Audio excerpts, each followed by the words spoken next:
Artificial. That's the nothing personal word of the day. It is Thursday, September 14th, 2023. Happy birthday, Maddie, and happy birthday, Lauren. Artificial, what we're talking about is grass and turf and artificial turf. Because lest you think that the Aaron Rodgers Achilles tear would not reverberate like the way his Achilles did as it rolled up his calf upon being torn, you'd be wrong. It required immediate statements, waiting for Aaron Rodgers to talk, which he did, saying, I'm going to rise again like the Phoenix and all the other things. I'm going to come back and good luck. Love you guys. We're 1-0. But what we were waiting for happened yesterday. Waiting for the union to step up and say, we want grass. Now, unions have said that many times before. Except when they say it, they're generally referring to the drug policy on marijuana. Very big deal. We don't want you testing for marijuana. We want freedom of grass. The other part of the grass that players like is to play on it. Baseball, football, makes no difference. Artificial turf is bad for players' health. And anything that is bad for players' health, and I'm not talking about the E60, the turf war, which is a great episode you should watch about the potential correlation of cancer and those who play on artificial turf with the tire bits, with the recycled tires. I'm talking about knees, legs, lower extremities, which leads to surgeries, lack of service time, lack of pay, lack of opportunity. So unions are always in favor of anything that will enable a player to play longer and make more money. Owners are always in favor of things that will enable players to play more and make less money. That may sound incredibly cynical for a Thursday morning, but I want to frame the argument that is being had right now about artificial turf in the NFL around the concept that we touched on after Aaron Rodgers got hurt, which is why there are artificial turf fields in the NFL. What the practical issues, economic issues are regarding the expense of turf, artificial turf versus grass. Go back and listen to the episode, but to summarize, it's cheaper to have artificial turf. The union, when they're negotiating a collective bargaining agreement, has every opportunity to choose issues it wants to bargain. The owners and management, when they're entering into a collective bargaining agreement negotiation, have every opportunity to lay issues on the table that they want to bargain.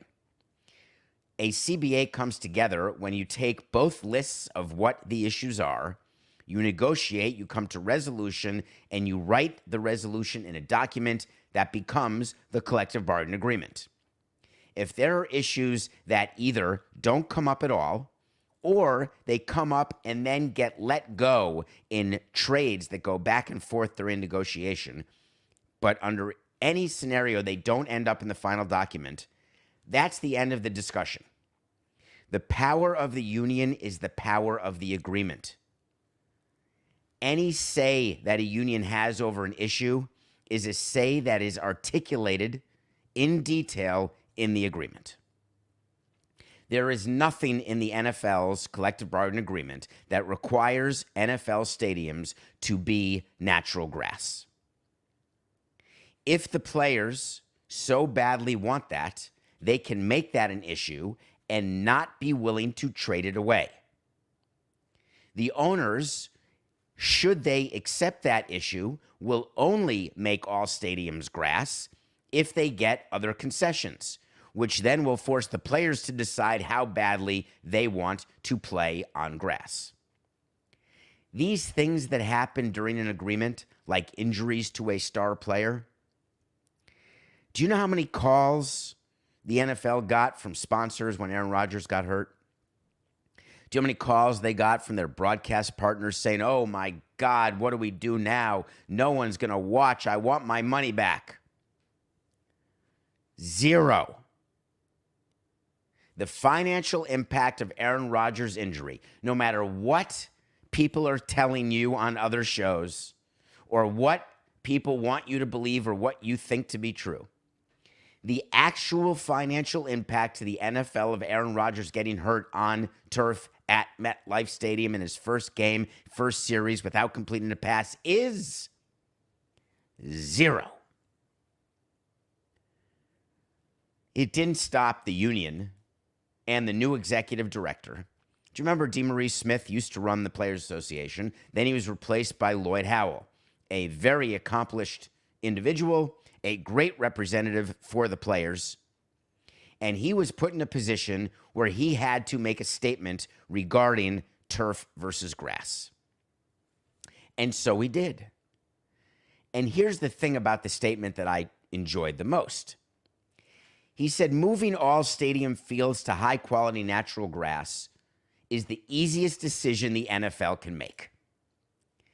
The reason why he started the statement with a sentence like that is what would have been amazing is if he could have started the statement with, moving all stadium fields to high-quality natural grass is required by the collective bargaining agreement in the next 3 years. We are looking forward to the change taking place, which will be a benefit to both players and their health, and therefore the quality of play in the NFL. That would be a statement you could make if the owners had to do it. But him saying it's the easiest decision the NFL can make implies that it's the NFL's decision. And he's right. The players overwhelmingly prefer it, he continued, and the data is clear that grass is simply safer than artificial turf. No one's arguing, except Roger, which we'll get to. He may be absolutely right that grass is safer than turf, and I happen to totally agree with him. But it's irrelevant as it relates to having grass versus artificial turf. And this may sound harsh and may sound cynical, but I'm just trying to inform you why things happen the way they do. It may be absolutely right that artificial turf is less safe than grass. But if the owners don't want to do it for financial reasons and they're not forced to, then that's it. He then said, while we know there's an investment to making this change, there's a bigger cost to everyone in our business if we keep losing our best players to unnecessary injuries. Let me stop you there. Load management in the NBA, let's change the rules. Let's make sure that we get as much broadcast money as possible and ticket revenue as possible because we want our stars to play. Fine. In the NFL, we've learned you could put two pretty crappy opponents on TV. Al Michaels will be upset about it, but millions and millions are going to watch as though it's the World Damn Series. We know that you're going to play your fantasy, and those who have Aaron Rodgers on fantasy, you make a trade, you sit him, you get another quarterback, you move on, you're watching games. Sponsors, when they're allocating their budget for sponsorship dollars that are given towards sports and then within sports given toward leagues, it never comes up. Well, there's too many injuries. We absolutely are not going to give as much money to the NFL. We're not going to allocate as much because of turf. Artificial. Never comes up. Keeping our best players playing, boy, as a team president, I agree. Having players injured absolutely stinks. If we had any sort of ability to make a financial decision where we would say, here's what we're going to do. We believe that the pitchers are getting Tommy John because of turf versus artificial turf versus grass. We believe pitchers are getting injured because of the height of the mound. We believe pitchers are getting hurt because of ... Pitching's not natural. Unless we change the entire game, pitchers are going to get hurt. The only solution, don't sign them long term. How about football? I got an idea. Here's a way to stop injuries and to cut down, what are they called? Let me see what the head of the union said. I think he just said it. Unnecessary injuries. You know what's unnecessary? People in your union leading with their head. Having equipment be so good that there's no risks in the players' minds as they run 100 miles an hour and hit someone as hard as they can. I got a way to make unnecessary injuries better. Take face masks off the helmets. Let's go back to leather helmets. Let's go back and maybe just make it rugby. But then the statement by the executive director continued. And here's where it gets good regarding what we talked about. It makes no sense, S-E-N-S-E, that stadiums can flip over to superior grass surfaces when the World Cup comes. It does make sense, C-E-N-T-S, that the stadiums do that. So Roger Goodell sees this statement, and he says, crikeys, I got to say something now. I have no choice, and I really don't want to, but I guess I'm just going to have to. So Roger Goodell, when presented with the statement by the head of the players union, the best he could come up with, Roger, is anybody helping you? You have other players who like playing on the turf field because it's faster. So you've got mixed opinions. What we want to go on is science. We want to go on what's the best from an injury standpoint. Raj, my main man, my $60 million mentor. When asked to respond to what the head of a players union says about turf versus grass, right on the cusp of Aaron Rodgers getting hurt and being out for the year, here's a better idea for a statement. If you're trying to build and maintain and improve the relationship with the Players Association, which is always number one on management's list, they always say it is. Rob Manfred says that too. We all say it. Hey, we want to have a better relationship with players.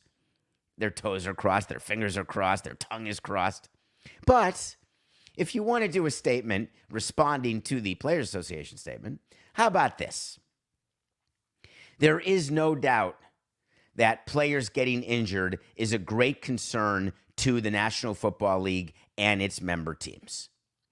Anything that we can do to limit injuries, we want to consider in conjunction with the Players Association. If that includes taking a look at fields and whether they should be artificial turf or grass, that is something we would be more than willing to discuss at the appropriate time. In parentheses, during a negotiation. But where are the players who are standing up and saying that they like playing on turf because it's faster? If you actually have players who are saying that, I want names. I want names right now, because then what you're doing is what all management tries to do, which is split the union. Union tries to split the owners. Management tries to split the union. I want players to stand up and stand behind that comment. We like turf. We want turf. But don't say other players like playing on turf because it's faster. It's a bunch of horse hockey. Injuries. Bad. They're so bad. Did you see what happened yesterday? And I can root against players when I trade them, because I don't want them to be good, even though I wish them well, and I hope they're good publicly, but privately you want them to be bad because you want to look better when you make the trade. Steve Cohn and Billy Epler are not rooting for Justin Verlander and Max Scherzer to lead their teams to the American League Championship Series. I promise you that. No matter what they say. Yesterday, news came out that Max Scherzer is out for the year. OMG. They didn't say he's out for the whole year. What they said is he's out for the rest of the regular season. And I laughed because there's only 17 games left. Roughly, we said it from yesterday, 3 weeks. He has a strain of his teres major. That's not a 3-week injury. So to keep a modicum of credibility, the GM, former player, former member of the commissioner's office, a rising star in baseball on the management side, Chris Young, he said, unlikely he pitches in the postseason. Yeah, that's true. Now, unlikely like Jim Carrey and Dumb and Dumber type of unlikely. Like 1 in a million? Yeah. So you're saying there's a chance. That's about the chance that Scherzer has of pitching in the postseason. The same chance that Lauren Holly is going to look at Jim Carrey and say, hey, I'd like to be with you. I feel terribly for Max. I actually do. No, I don't want to see a player get injured. I'd rather see a player, this is true. I'd rather, as my time back when I was running a team, I'd rather see a player play and be bad than a player be injured. So I don't root for a player to be injured. It's no fun. I don't like players being injured. It's a terrible waste of money and waste of talent. But when you're the Texas front office and you get the call and you're the owner and you get the call from Chris Young that Max is out for the year, it's a level of despondency. I'm trying to bring you into my head when I would get the calls that a player's getting Tommy John or this player hamstring out 6 to 8 weeks. All you do is fast forward to where you're going to be versus where you thought you'd be. And when you do that in your head, you always assume you're going to be in a better place than where you actually end up. No one makes a trade at the deadline saying, no, we're doing this to stay where we are. Maybe even be worse. You do it the other way to say, I think we're going to run away with the division now. We're going to clinch a wild card early, set up our rotation, and make a run right through October. That is certainly the mentality that teams have at the deadline. And remember, in baseball, there are 2 deadlines. The trade deadline, which is supposed to be the only deadline, which was on August 2nd this year, that's the deadline where all trades have to be made. But then we talked about the waiver deadline on August 31st. That's when your postseason roster needs to be set. So any player who is on your roster or injured, but in your organization, those are the eligible players. So there were all of those trades that happened. Do you remember when we all made fun of Artie Moreno? Everyone said Artie Moreno went for it, and then all of us at the deadline, bringing in all these players.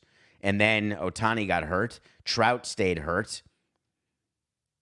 The Angels had a terrible record after the trade deadline, and they decided to cut bait, save money, and put players through waivers. And there were articles.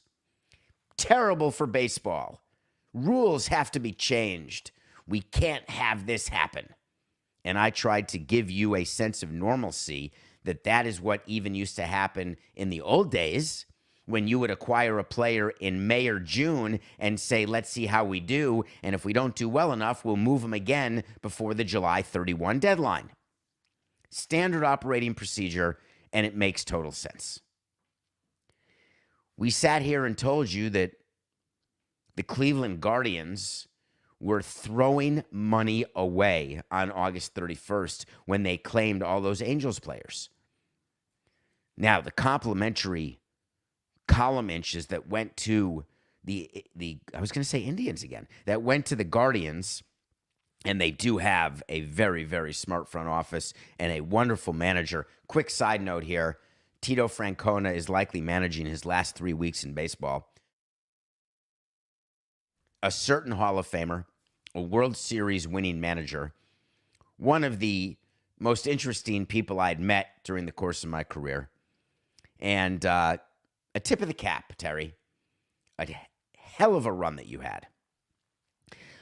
So the Guardians bring in these players under the theory that we can catch the Twins. Totally disregarding math, standard deviation, history, when we tell you that the stands that are in August are the stands they are in September as the stands they are at the end of the season. Are there exceptions? Of course. Are there teams that can get so super hot that they can overtake and then maintain? We thought it would be the Mariners after their August. Maybe they're the example.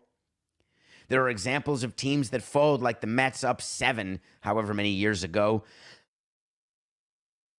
Scott Riley. What year was that?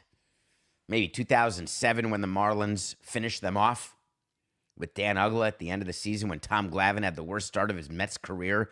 He was pitching against Dontrell Willis, I believe. So that could have been 2006 or 7. So there are collapses that take place. But the overwhelming majority, you are where you are. So people criticizing the Yankees for letting Harrison Bader go, give me a break.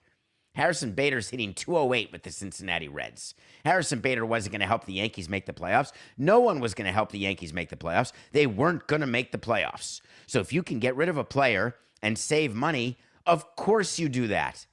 In any business, you do that.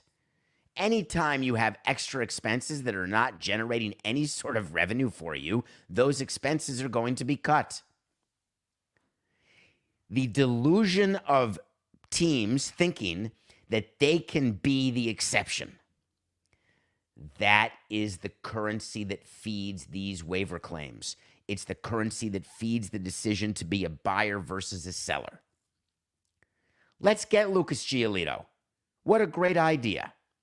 He's 0-2 with an 11.7 ERA for the Cleveland Guardians. And there's nothing the Guardians can do. Now, they can put him on waivers and hope someone claims him. And there's a better chance that I'm still growing.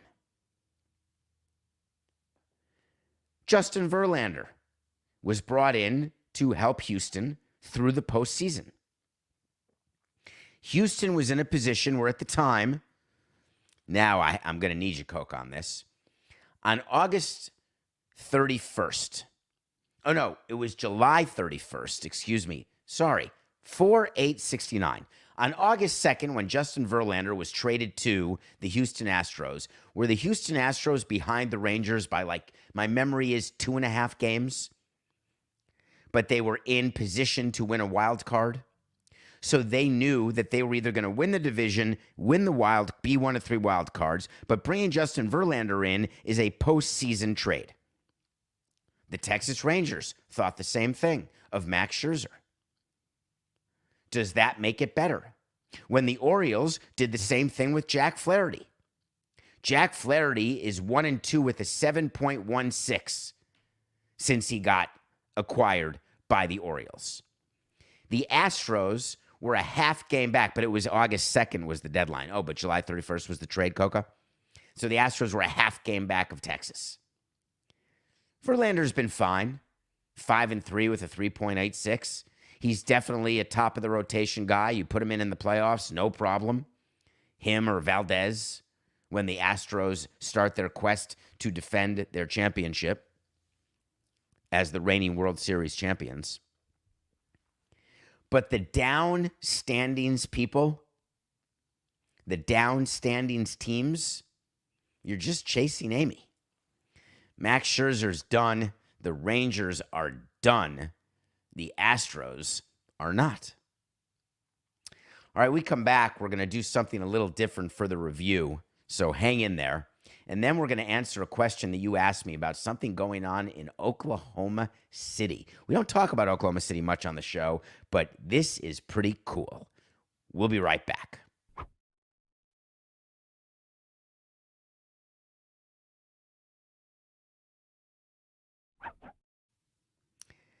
Welcome back to Nothing Personal. This is David Samson and Matthew Coca. We come to you every day, 8 o'clock live on the Nothing Personal with David Samson YouTube channel. We are quite excited to finally get into the Meadowlark Studios in New York City when they are available for live programming. That will be good. We come to you because you keep coming back to us. We appreciate that. Tell your friends, tell your family. Join our family because we have fun. I watch a movie every day, and I did watch a movie yesterday, and I also watch TV shows now, and I keep a list in my phone of the current shows I'm watching. It's under current shows under notes, and it's the name of the shows I'm watching, and then when the finale is. So like Only Murders in the Building, August 8th to October 3rd, Tuesday. So I know new episodes come out on Tuesdays. Well, just yesterday I added The Morning Show, September 13th to November 8th, Wednesday. The first 2 episodes dropped. I watched the first 2 episodes. And I wanted to mention something that came up in the first 10 minutes or so of episode 1. Jennifer Aniston. It's a phenomenal show. If you haven't watched the first 2 seasons, watch them. It is truly a look at a morning show with great acting, great writing. Jennifer Aniston stars as Alex Levy, and she is interviewing someone like a therapist. And the therapist was asking a question to the character played by Jennifer Aniston. And it's a question that I asked myself right after I saw it, and I want to ask you. They were talking about life and death and being alive and feeling alive. And the question was, please complete this sentence. I feel most alive when blank. What's the first thing that comes to your mind? The first thing that came to my mind is I feel most alive when the red light goes on at 8 a.m. every day. I'm not embarrassed by that, and I'm okay with answers by people, whatever you answer. I feel most alive when I went skydiving. I feel most alive when I am watching my children play sports. I feel most alive when I see my significant other smile. I feel most alive when I wake up in the morning. The best thing about this question is there's no right answer. And I'm in no way embarrassed by my answer. I embrace my answer. And that really is my answer. I feel most alive when I'm with all of you. So let me know. Get to me at davidsamsonpodcast.com. On Twitter if you want, David P. Samson. I'm just curious. Am I in the minority, majority? And the beautiful part is it doesn't matter where you are because it's you. And there's no wrong answer. Wherever you feel most alive, that should be your North Star. That should be where you try to allocate your time, your energy, your passion. Because don't take life for granted. Bad things happen to good people every day, just as bad things happen to bad people. Tomorrow is not guaranteed. You hear that. You don't believe it until you start getting sick, and then you realize, wow, everyone was right. Then you feel better, and you go right back to doing what you were doing. Take stock right now. Well, starting in 18 minutes. I feel most alive when blank. Well, I love the questions. This is a great segment that Coca came up with from the movie Half-Baked.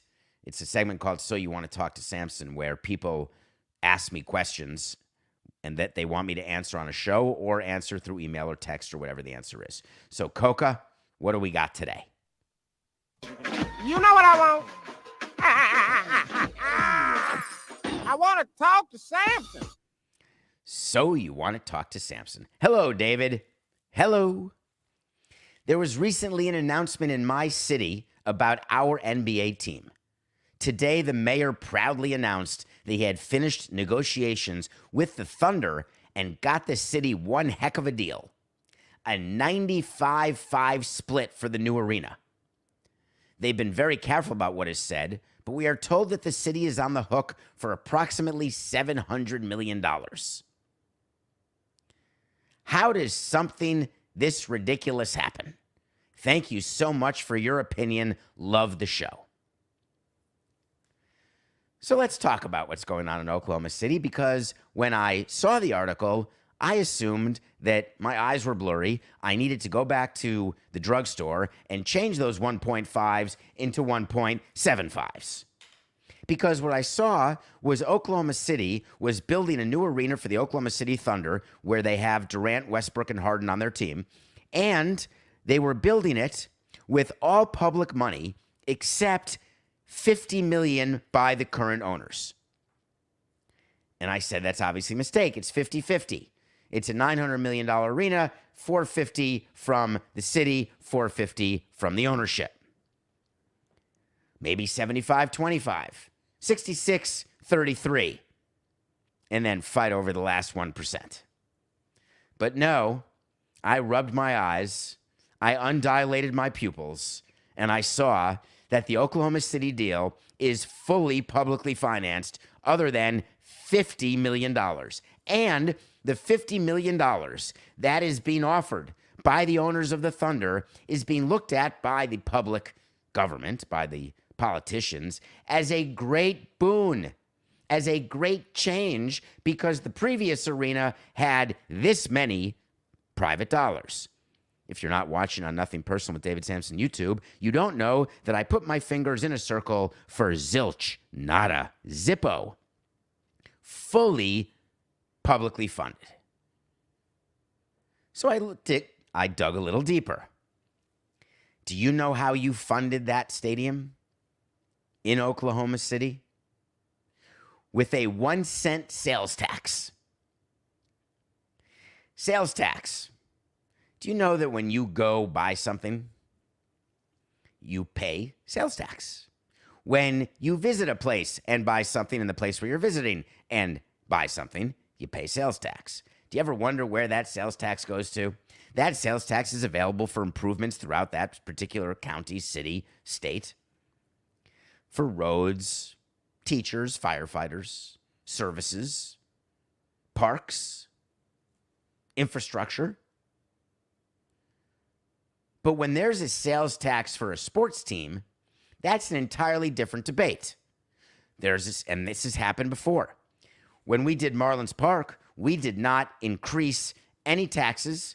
We used tourist taxes only and used the existing revenue stream from the tourist taxes that already existed, which are meant only for sports arenas and convention centers, definitionally from the state legislature. Oklahoma City did something a little different because there was a 1-cent sales tax that was agreed to by the great people of Oklahoma City, and I love Oklahoma City. And what is now happening is they are saying we're going to extend it. We're not going to let it expire the way you thought. We're going to extend the sales tax.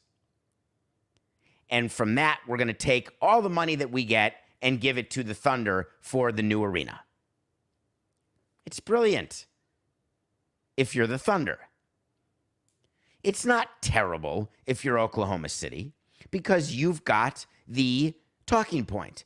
And the talking point is very simple.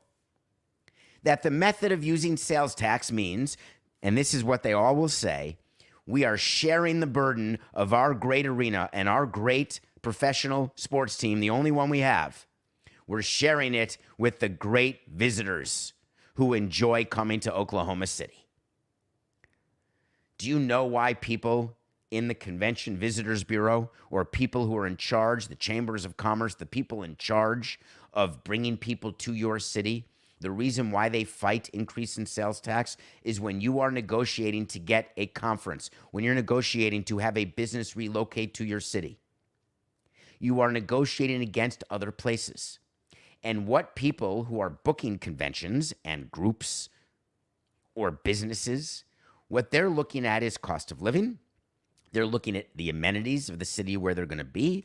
They're looking at what the taxes that are going to be paid by the people who are staying in the hotel. They want to see a breakdown of the hotel taxes. They want to see what the sales taxes are.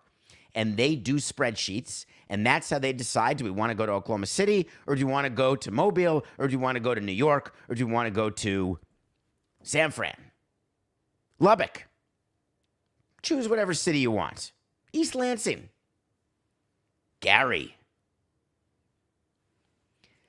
So Oklahoma City politicians get together and they make the decision that this is okay because we are getting X number of visitors, X number of business with the sales tax that's already been in existence. So therefore, we're not going to lose any business by keeping the sales tax going.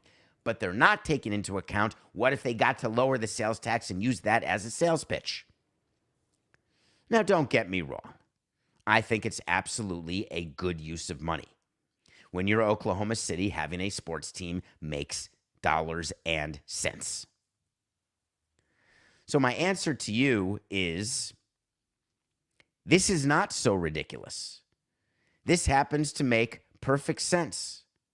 And the fact that you have an ownership group willing to put in the $50 million, that's a step. When the next stadium is ready, in however many years, it will continue to go up. But in your community with one sports team, you don't really want to lose that sports team, do you? I appreciate that question.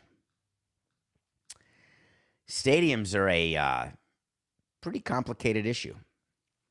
We've spent a lot of hours talking about getting new stadiums and what kind of leverage we bring to bear in trying to get a stadium. I've told you that Tampa Bay is not moving. They need a new stadium in baseball, the Tampa Bay Rays. They're going to get it, but only at the very end, right when your fingers are barely hanging on to the El Capitano and your name is Free Solo. God, that would have been so much better if I had that guy's name right in my head, Coca. I only had the movie in my head. Right to the edge. Well, guess what? Alex, yes. Did you really know that in your head? Good for you. You're younger than I am, though. You ought to have that in your head. Stuart Sternberg is the owner of the Rays. Stuart Sternberg is a wildly successful owner and a wildly successful business person. He has run a team that all of us are jealous of. He gave a talk the other day trying to explain what was happening in his stadium update, and there were a couple of interesting nuggets that I wanted to bring to your attention.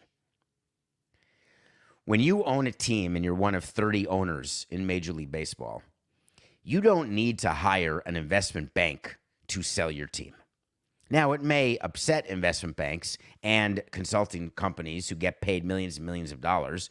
We sold the Marlins without hiring anybody.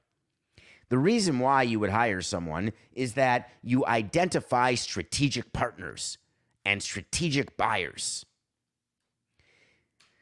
When you own a team, you get unsolicited offers every Mutton Gedonnerstick, every Monday and Wednesday, multiple times a week. People are calling and saying, "Hi, my name is John Cocktoaston, and I'd like to buy your team." "Oh, did you read about us? Do you know the surveys that you do? How did you hear about us? Online marketing? An Instagram ad? From your friends? Other?" Do you know what teams do not do? Is survey that question. We don't need to spend money to get you to know that there's a team in Tampa. Rich people, rich companies, hedge funds, venture capital firms, they're aware, sovereign funds, everywhere around the world, they're all aware that there's only X number of teams. So they're calling on these teams and saying, "Hey, how you doing today?" And I'd always respond, "The team's not for sale, but we're always willing to listen." It's sort of like when you're talking to other GMs. "No, Cabrera's not available for trade, but we're willing to listen." Until one time you call and say, "Oh yeah, he is available for trade." Stu Sternberg has gotten unsolicited calls to sell his team. And he decided to go on the offensive. And I like it. He said, "More people are approaching us as a result of us being out there trying to raise money." He's talking about the fact that he's out there raising money because he knows he has to contribute to the stadium that he told us is now going to be in St. Pete. He is selling shares of his team to raise money to put his share of construction costs for a new building in Tampa, in St. Pete. Great. They're trying to raise hundreds of millions of dollars. When you're out there trying to raise hundreds of millions of dollars, we told you there are different ways to go. You can go to the capital markets. But when you do that and you already have a high level of debt and you have no backstory to prove that the new stadium is going to change your financials, you will end up at Goldman Sachs. Sound familiar? And you will end up, not us, you will end up paying a large interest rate, having huge amounts of debt service. It's the same thing with your mortgage. The higher your mortgage interest rate, the higher your monthly payments are. And the reason why your interest rates are so high, in addition to what interest rates are in the country, it's what your credit is. What's the likelihood that we're going to have to own your house one day? That's the same thing that happens with sports teams. What's the likelihood that your team is not going to increase its revenue and you're not going to have the money to repay our stadium debt? What are we going to do? I get it. We'll charge more interest. And what Sternberg said is, instead of that, in addition to that, we're going to go out and sell shares of the team. And if anyone wants to not be a limited partner, but buy the entire team. Here's the problem, Tampa citizens. They'll want to move it. Let's think about that for a minute. What Stuart Sternberg was so brilliantly doing, and he is really good at PR, he wants you to believe that he is the savior of baseball in Tampa, which he is. He wants you to believe that without his generous contribution to a stadium, but for, there'd be no team. He's right. If you wanted me, and if I do cash out and take my $1.5 billion, which of course he wouldn't get because he's got partners and there's debt on the team, but that's the enterprise value. What I would be doing would be handing over a team for it to be relocated. Because I believe in Tampa, I can't get anyone else to. What an interesting thing and smart thing to say. I'm going to be making a significant contribution to a new stadium here in Tampa. Please like me, support our team, understand the winning we've done, and let's fix this once and for all. Because the alternative is not me going around in a cowboy hat and cowboy boots and sitting in the stadium in Houston or San Antonio, or going to Vegas or Oakland or Nashville or Montreal or whatever the case may be, or a third city in New York, which is something that he's always and many of us have always wanted to see happen. No, that's not it. The alternative is very simple. You're not going to have a team. So people in Tampa, St. Pete, and people in baseball, and people who are trying to get expansion should be very happy, because the Tampa Bay Rays stadium situation is very close to being announced and solved and finalized, and that means we are a moment closer to expansion, which means we're a moment closer to 32 teams. God knows teams have too many talented pitchers now. We might as well spread them out. Nothing personal pick of the day. The fade is strong. You had the Mets over the Diamondbacks and you won. I had the Diamondbacks over the Mets. I lost. 124 and 129. Yikes. Zach Gallen, my main man Zach, not winning the Cy Young, finished. I think it's pretty much obvious what's going to happen now in the National League. Hard to believe, with all the things I've said about Blake Snell, Mr. Five and Dive, I cannot argue with the fact that he has been really this year's Sandy Alcantara. A really good pitcher for a really mediocre team. And that's what Blake Snell is. He's a really good pitcher for a really mediocre Padres team. We are 3 weeks away from the Padres being absolutely done. God, can you imagine what our show is going to be at the end of the regular season when it's official? When we get to do all of our wait to sees of what this season was going to be, and I told you the Padres weren't going to do anything. I can't take the credit yet because they're not eliminated. When I told you what would happen with the Mets, oh, I can't wait for those receipts. All right, what do we got tonight? What is going on with the Blue Jays? Come on. Kevin Gausman's going against Nathan Eovaldi. I'm going to watch that game. This is a major series, Blue Jays-Rangers. The Blue Jays got to get a game. Vladdy, let's go.